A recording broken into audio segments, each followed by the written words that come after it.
Aku Sarah. Aku Lifta. Kita dari kelompok 3. Kita ingin memperkenalkan teman-teman kelompok kita nih. Siapa aja? Anita, Ardi, Wisnu, Caroline, Praneva, dan Iin, serta Nurul dan Tasa.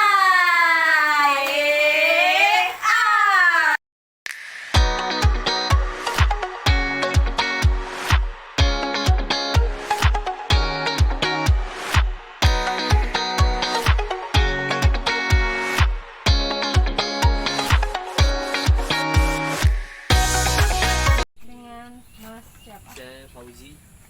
Saya jelasin dulu sebentar ya. Oke, Kalau sip. di sini itu yang bidangnya peternakan. Di satu sisi ada ikan, perikanan, ada domba, kambing. Domba kambing beda ya. Kambing itu kambing, iya. domba. Iya. Sama ada ayam. Ayam itu ayam kampung, lebih jenisnya lebih di ayam kampung. Kan banyak kan ayamnya jenisnya ya. Tapi di sini cuma yang dikhususin ayam kampung aja. Nah, mau nanya kalau lokasi keseluruhan lahannya luasnya berapa? Di sini luasnya dari ujung-ujung ini hampir 2 hektar. 2 hektaran. Ini lokasinya tepatnya di mana? Ini di Wisma Jaya. Nah, paling pertanyaan pertama sistem budidayanya untuk keseluruhan. Aja. Berarti kita ke ayam dulu. Hmm. Kalau ke ayam sendiri itu Ayam sendiri di sini saya main sistemnya ya pembesaran juga. Mulai dari DOC. DOC kan apa? Anakan ayam tuh yang kecil. Itu umur dari 0 hari ya 0 hari sampai umur 15 hari masih dalam kandang brooding, kandang apa? Pakai lampu di kandang box. berarti itu kalau untuk ayam itu apa yang dijual nggak? Ini yang di sini tuh dijual. Dijual apa? semua. Iya, berarti Iya. kalau ayam kampung itu dagingnya doang atau telurnya doang atau? Kalau saya jualnya ayamnya aja, telurnya saya budidayain lagi, saya kembangin lagi. Jadi ya kalau telur ayam kan relatif lebih mahal ya, lebih mahal. Tapi di sini saya kembangin buat kembang biakin lagi aja. Kalau umurnya buat Mulai dijual? kalau misal kalau dijual Kalau dijual umur berapa? siap panen berarti ya. Kalau siap panen itu kalau ayam kampung paling cepet 3 bulan itu bobotnya beratnya ya 1 kilo. Itu di sini ada berapa? Ada berapa ekor? Di sini sekitaran sisa kemarin emang kebetulan kena wabah. Oh, kena wabah. Wabah mati semua banyak. Berarti kemarin lebaran nggak itu dong, nggak. Lebaran main tetap. Oh. Jadi sistemnya gini mbak, kalau ayam tuh bisa sistem transit ya, kayak misalnya saya juga nyari nih, nyari ke peternak lain, jadi kerjasama gitu. Saya beli di mereka, harganya cocok. Di sini saya ini aja, saya apa namanya, ditaruh gitu, ditaruh dulu. Ntar ada yang nyari baru kita keluarin.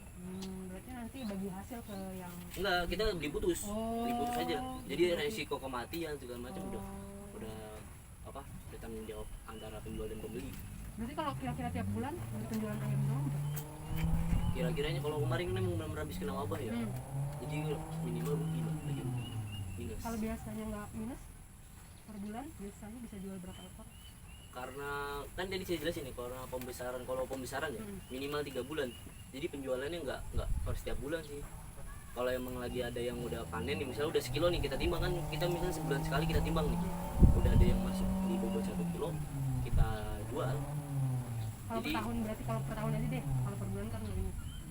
per tahun ya rata-ratanya sih masih, karena jujur kalau ayam ini baru 1 tahun berjalan. Jadi kalau ayam baru 1 tahun berjalan, kalau ikan udah 4 tahun lebih, sama domba ini juga baru masuk tahun pertama. Jadi kalau di domba belum mulai penjualan karena kan dia sistem tahunan ya. Buat tahun ini nih, lebaran ini baru kita udah mulai penjualan. Kalau ayam memang kita udah sering jual, cuman ya naik turun karena harga pasar juga naik turun. Kayak lagi kemarin lebaran harga naik. Iya. Harga naik. Habis lebaran harga hancur. Kalau kemarin yang harganya naik berapa per ekor? Kemarin ya untuk ayam kampung ya. Iya. Per ekor bobot 1,5 kilo itu bisa sampai 120-150 per ekor. Itu bobot 1,5 kilo. Kalau setelah lebaran Turun. jadi Kadang kita juga nyari, kalau kita beli ya kita juga belinya per kilo, Mbak. Jadi peternak kita timbang. Iya. Misalnya, jadi rata-rata per kilonya kita kali harga dari per kilo dari penjual berapa, misalnya per kilo di angka 35.000 ya. Kalau bobotnya 1,5 kilo tinggal kita kali aja. Gitu. Kalau pakan berarti Pakannya, nah kalau untuk pakan beda-beda, ada yang biasa, ada yang sedang, ada yang bagus, dan harganya juga beda-beda. oh beda-beda digolongin Beda-beda, juga. iya. Oh. Jadi kualitasnya juga beda dari pembentukan daging ayamnya ya. Mm-mm. Itu kalau kita kasih pakan yang biasa, pertumbuhannya juga agak lambat. Emang harganya beda, tapi sekarungnya sama 50 kilo. Jadi ya, mulai dari harganya saya kasih tahu ya, kalau harga pur yang biasa itu di angka 290 50 kilo. Yang sedang BR21 namanya, Bravo 21 itu udah sekarang 350.000 per kilo, per karung 50 kilo. Iya. Yang paling mahal BR 511. Ini biar mungkin Iya. Bambang nggak ada yang tahu ya. Nggak ada. Nah, Maka kita bertanya. nah itu soalnya di Bravo 511 itu udah paling bagus rate-nya ya di antara pur-pur yang lain. Itu misalkan kita miara 100 ekor, 50 karung tuh minimal sebulan. Minimal. Jadi mau ayam itu apa? Kelaparan atau enggak, minimal sebulan 100 ekor ya. Iya. Karena kalau kita ngambil DOC, kalau kita beli DOC ya, Hmm. kan ini belinya juga di PT. Iya. Tahu kan ya? Iya. Pernah lihat kan ya di Iya. box-box tuh? Iya. Nah, satu box itu isinya 102 ekor. Duanya buat bonus. Jadi kalau ada kematian itu penting. Nah, mulai dari satu box itu isi 100 kan. Nah, kalau emang mulai dari 0 hari sampai sebulan 30 hari ya, itu minimalnya. Jadi ngitungnya kayak gitu, Mbak. Ngitungnya misalkan 100 ekor, kita kira-kira nih biar biaya kosnya juga nggak terlalu besar. Karena kan ayam juga rakus ya, apalagi kalau lele. Iya. Wah, kalau kita nggak pinter-pinter nge-mix bikin adukan pakan, kita biaya kosnya lebih besar. Dan ini lele juga di harga penjualannya juga murah ya. Iya, murah. Iya. Nggak terlalu mahal juga. Terus kalau kayak manfaatin limbahnya nggak, kotoran-kotoran ayam itu buat apa? Nah, kalau untuk kotoran ayam, kotoran kambing, kita juga sini main ada padi ya. Iya. Ada tanaman kayak pohon paya, pohon pisang. Iya. Itu kita jadiin pupuk. Pupuk. Iya. Nanti tuh digabungin lagi sama yang lain, misalnya ini limbah-limbah.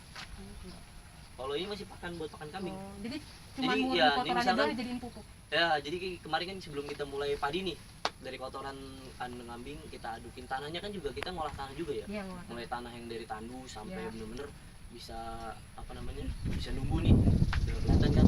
Itu juga proses juga kan. Iya. Jadi ada main apa, pakai pupuk yang kimianya Iya, tuh, tahu.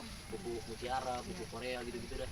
Nah itu ya kita kan manfaatin limbahnya ya untuk tanaman kita lagi aja. Jadi untuk kayak misalkan domba ini relatif kan sama rumput ya. Kalau rumputnya kita nggak di sini nggak kita manfaatin, kita kewalahan bener-bener. Berarti itu kotoran dombanya sama kotoran ayamnya langsung pas pengolahan tadi ditaruh atau Jadi misalnya di ini dulu sih. di- Nanti lihat di sana tuh ada fermentasi tanah dulu. yang lagi diaduk pakai traktor. Heeh. Itu juga sebelum diaduk juga diaurin tai kambing gitu. Oh, berarti tai kambingnya sebelumnya kayak difermentasi dulu, jadi Nggak langsung, kalau kita belum jadi. langsung. Oh, Soalnya kan enggak, soalnya alhamdulillah di sini kotoran kambingnya bagus-bagus, maksudnya nggak kayak mencret gitu, enggak ya, masih bulat-bulat. Kan itu juga bisa langsung. Kalau diolah dulu kita jujur kewalahan, soalnya mulai dari ternaknya aja kalau udah kelaparan kan kita juga empannya juga apa susah. Kalau nggak kita benar-benar Sabtu ini besok di satu kotak ini nih ngaritnya, besok gajian di sono, ganti-ganti aja. kalau dombanya sendiri ada berapa ekor? Lombanya sekarang total hampir 60-an, 60 ekor. Berarti udah ada yang jual belum? Baru setahun? Tahun kemarin udah. Oh, udah. Tahun kemarin udah ada penjualan. Cuman kan emang bener-bener baru juga, baru setahun jalan ini. Prosesnya sama kayak ayam brooding. Jadi kalau kambing dia satu indukan ya, Iya. itu beranak bisa 1 tahun 2 kali. 1 tahun 2 kali. Setahun pertama ya kalau emangnya ininya bagus bisa 3 sampai 2, kadang 1 beranaknya ya. Kalau 3 ya antara yang terakhir itu kuat atau enggaknya, kadang mati kalau yang 3-nya. Karena susunya kalah rebutan. Berarti ini makannya cuma dari sekitar sini doang, rumput-rumput Iya, sekitar sini aja. Sini. Jadi belum Tapi selalu cukup. kurang. Kalau kurang? Nah, kalau kurang kita ada ngambil limbah di pasar baru kan, tahu kan pasar baru? Tahu. Itu kulit singkong. Oh. Kayak kulit singkong, bener-bener kulit singkong ya. Iya. Kulit singkong kita aworin di lapangan ini, kita jemur. Emang sekarang lagi libur juga sih di pasarnya, jadi belum ada. Iya. Biasanya kita banyak sih jemur kulit singkong sampai bener-bener kering. Iya. Kan dia nanti kayak keripik gitu Iya, ya. Kita masukin ke gudang, kita ada pembuatan kayak di Digiling, iya, digiling. digiling sampai bener-bener halus, baru kita panen. Biasanya kalau kulit singkong pagi, kalau kulit singkong doang, terus ada kecambah juga.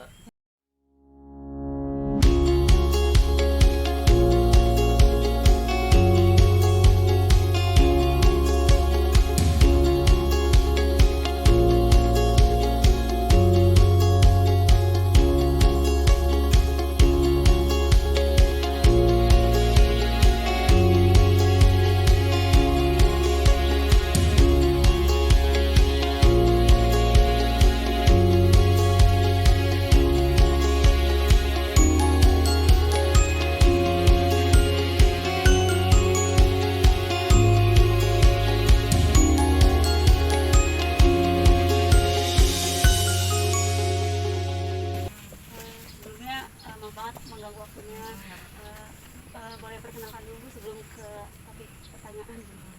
Saya. Ya, Oh, ya. perkenalkan dulu. Nama saya panggilannya Riri, istri dari Mas Pandi, selaku owner lah ya, yang ngelola perikanan, domba. Tapi kalau ayam memang tadi Mas Fauzi, kalau ayam-ayam itu. Untuk apa namanya kan tadi udah ada domba, ayam, perikanan gitu. Semua itu tetap dikelola sama suami ibu. Semua sih dihandle sama suami. Cuman kalau untuk fokusnya sih suami di perikanan sama domba sih, peternakan. Kalau ayam, peternak ayam tuh Fauzi, marketing atau budidayanya si Fauzi. Tapi kalau kita perikanan sama domba sih. Untuk apa namanya ikan kira-kira berapa luas nih gitu kolamnya gitu, kira-kira berapa selama ini sejauh ini? Kolamnya sih dikira-kira ya ada berapa ya? Nggak sampai setengah hektar sih ya, sekitar seperempat. Kalau panen biasanya berapa banyaknya Bu? Kalau Biasanya kita sampai sih berapa kan kilo? kalau untuk beternak kan lele ya, lele. Mulai dari pembibitan sampai pembesaran gitu, sampai babon bahkan indukan, kita jual juga indukan gitu. Jadi kalau untuk volume penjualan sebenarnya musiman ya, kita ngikutin musim. Kadang ada musimnya butuh bibit banyak. Kalau untuk konsumsi sih mungkin ya stabil aja kebutuhan. Cuman ada masanya bukan panen, produksi untuk pembesaran itu ada resiko tingginya kematian. Tergantung musim, misalnya musim panas banget itu resiko tinggi juga, hujan deras terus juga sama termasuk gitu. Jadi ngaruh ke ya, hasil panen gitu. Jadi kita juga nyesuaiin kalau untuk pembesaran kayak gitu, nggak mau nggak mau pusing-pusing gitu ya. Soalnya kita juga kan semuanya jalan bibit, pembesaran, indukan gitu, nyesuaiin musim aja. Berarti tadi kan yang emang diutamakan itu lele. Selain ikan jenis lele, kira-kira lainnya apa Bu? Ada sih kita nebar bibit bawal, terus gurame, nila. Nah, adapun yang berkembang dengan sendirinya tuh nila. Berkembang dengan sendirinya. Kalau yang lainnya nggak harus budidaya. Cuma emang belum nekunin karena masih repot ngehandle banyak. Tapi kalau tadi saya lihat di rumah Ibu tuh yang kolam besar itu. Oh itu konsumsi. Konsumsi. Siap jual. Jadi ya tinggal nyarok aja kalau yang itu penjualan di situ. Berarti sebelumnya dari yang kolam kecil kolam dulu, besar. ketika udah mulai kira-kira cukup buat tiga. Iya, iya betul. Kalau kolam lelenya sendiri ada berapa petak? Kolam lele sih yang digunakan pembesaran ya. Yang dimaksimalkan sih berapa ya? Ini tergantung kebutuhan sih, tapi kurang lebih 4 kolam tuh harus buat pemutaran. Misalkan sekali nyemplung nih dari bibit, sekali nyemplung buat pembesaran ya.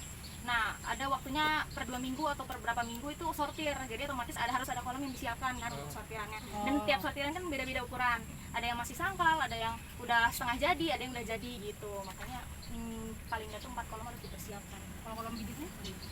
Kolam bibit banyak. Kita ada dua versi, bukan dua versi ya. Awal netes, pertama netes sampai semingguan di kolam yang ini, yang fiber itu, bak fiber di situ. Itu. Terus kalau udah semingguan di sini dikasih makan cacing kan, udah naik pelet tuh pindah ke kolam yang itu yang tadi plastik, itu depan plastik. Itu pindah ke situ kolam tembok. Kalau yang tadi bawah Udah sama masuk. nila itu satu kolam atau Pisah-pisah. Tapi ada yang campur juga sih, cuman kita ini kuota di kuota per kolam tuh nggak bisa banyak-banyak, soalnya bawal, gurame, nila itu nggak bisa gede kalau penuh, nggak bisa. Jadi segitu-segitu aja gitu. Jadi semakin volume makin banyak ya dianya nggak berkembang badannya gitu. Tapi kalau dianya misal satu tebar cuma isi 100 ya itu cepet banget gedenya. Berarti maksimal 100 ya satu kolam? Iya, enggak tergantung ukuran kolam. Kalau ukuran kolam Ini sih kayaknya diisi berapa ya? Ini aja diisi 500, tapi kata temen ini bisa sampai 1000. Cuma karena kita waktu itu emang udah nebar, ya pengen cepet gede aja lah gitu. Ini luasnya berapa kolam panjang? Berapa kali berapa kolam? 3 kali 22, 3,5 kali 22. Ini 500 ya? 500 tadi benih. Yang ini doang, tapi campur sama ini bawal yang ditebal 500 di sini. Tapi campur ada nilai juga, kayaknya ada lele juga, cuma ini doang, taruhan doang. Kalau untuk pakannya sendiri tadi kan cacing ya. Kira-kira ada selain cacing nggak sih buat si lele itu? Kalau baru netes pertama kali netes tuh ya, misalnya kita stripping tuh bahasa pembuahan gitu kan. Kita nggak pakai konvensional lagi kan. Konvensional tuh kan ngawinin lele secara alami. Nah, karena kita udah stripping buatan, jadi si telur tuh sampai netes di kolam, udah netes 3 hari pertama pasti dia makanin bekas cangkang telurnya sendiri gitu. Nah, udah ketemu 3 hari kita kasih cacing selama 3 kali ngasih gitu. Jadi misalkan kita beli 10 liter nih gitu kan, dibagi berapa kolam, 5 kolam itu nanti sehabisnya misalkan ternyata 2 hari langsung habis, beli lagi cacing gitu. Pokoknya sampai 3 kali ngasih. Nah udah 3 kali ngasih pindah ke kolam tembok gitu. Kemudian kalau misalnya panen itu biasanya banyaknya berapa sih Bu? Kan tadi kan mungkin nggak tergantung, tapi rata-rata kira-kira Kalau kita sih kalau dari bibit ya kurang lebih sih 50.000 ekor sampai 100.000 100-200 ribuan lah, itu maksimalnya ya. Per bulan atau per 3 bulan atau per Enggak, per stripping. Enggak, kita stripping tuh misalkan kalau misalnya kita mau ini ya, konsisten ya. Jadi tiap ikan yang udah masuk ke kolam tembok yang fibernya udah kosong gitu, ya kita stripping lagi gitu. Nah ini yang ini udah gede pindah ke sini gitu. Kalau kita mau konsisten kayak gitu, kayak gitu. untuk pasarannya sendiri biasanya Kalau pasaran kita sih lebih ke sosial media ya, Facebook, grup-grup jual beli lele kayak gitu-gitu, atau omong ke omong atau orang datang sendiri ke sini gitu. itu untuk pakannya per bulan berapa kali? Kan cacingnya beli dari orang ya? Apa Iya, cacing per liter tuh kemarin sampai 25, tapi sekarang turun lagi jadi 20. per bulan kira-kira untuk semua ikan berapa kali? Dari misalkan ya berapa ya, satu hitungannya kemarin tuh berapa, setengah kalau hitung-hitungan makan kayak suamiku yang tahu deh. nggak apa-apa Bu. Tapi yang aku tangkap sih pokoknya ya kalau bibit ya aku ngeh, tapi kalau udah konsumsi, soalnya kalau konsumsi makin banyak kita kasih makan makin cepet maneninnya gitu. Tapi kalau ukuran sak-sakannya nggak begitu hafal ya, sak karung. Tapi kurang lebih ini sih, kalau cacing kan 3 kali ini berarti 30 liter ya, 30 liter masuk ke PF 500 satu bal lah, satu karung, terus PF 800 atau PF 1000 itu satu karung. Nah ketemu 781 nih, ya sekitar 3 sak lah dari yang min 1 ketemu polos gitu. Jadi pakan ikannya cacing sama pelet ya? Iya, cacing sama pelet tiga. Ya tergantung ini sih hasil ini berapa ribu ekornya hitungannya. Soalnya kita pernah tuh beli bibit dari Indramayu, terus pokoknya si ikan mungkin emang beda-beda ya namanya, turunan gitu ya. Ada mungkin gizi buruk kayak orang gitu kan, ada yang gizi buruk, ada yang kurang gitulah. Jadi dikasih makan tuh nggak gemuk-gemuk gitu. Pernah kayak gitu, jadi habis berapa karung itu ya Allah gitu kan, nggak banding sama penjual. Kayak gitu Ya mungkin kalau ikan udah cukup ya Bu ya. Makasih banyak atas sharing knowledge dan pengetahuannya. Solusi teknologi inovasi untuk peternakan Sangkuriang Farm yaitu yang pertama, membangun kandang di dekat pohon dengan perakaran yang kuat. Yang kedua, menambah jumlah paranet. Yang ketiga, membuat drainase untuk kotoran ikan. Yang keempat, menambah jumlah tenaga kerja. Yang kelima, mengganti pakan Artemia dengan cacing yang dibudidaya menggunakan kotoran sapi dan lumpur. Nah, jadi teman-teman, di peternakan Sangkuriang ini juga memiliki beberapa potensi sumber daya nih. Yang pertama itu pengomposan kotoran ternak, ayam, kambing, dan domba. Nah, jadi kompos tersebut itu dapat diaplikasikan ke beberapa tanaman yang ditanam di lahan peternakan Sangkuriang ini nih. Di mana kompos ini itu memiliki banyak kandungan dan nutrisi yang baik bagi tanaman. Yang kedua itu pemanfaatan air kolam ikan nih. Jadi air kolam ikan ini memiliki beberapa unsur hara. Di antaranya itu kalium, nitrogen, fosfor, dan C organik yang tentunya sangat bermanfaat bagi tanaman. Yang ketiga itu pemanfaatan kotoran ternak nih. Di mana si kotoran ternak ini tidak hanya dijadikan sebagai kompos, melainkan dapat juga dijadikan sebagai media pertumbuhan cacing untuk pakan ikan. Menarik kan? Nah, yang selanjutnya itu daun tanaman singkong dan jerami padi dapat dijadikan sebagai pakan ternak domba dan kambing. Tetapi keduanya harus melalui proses terlebih dahulu, yaitu proses fermentasi sebelum diberikan kepada ternak, di mana daun singkong memiliki banyak kandungan seperti protein, lemak, kalsium, dan energi yang cukup tinggi. Namun daun singkong juga memiliki kandungan sianida yang bersifat racun bagi ternak.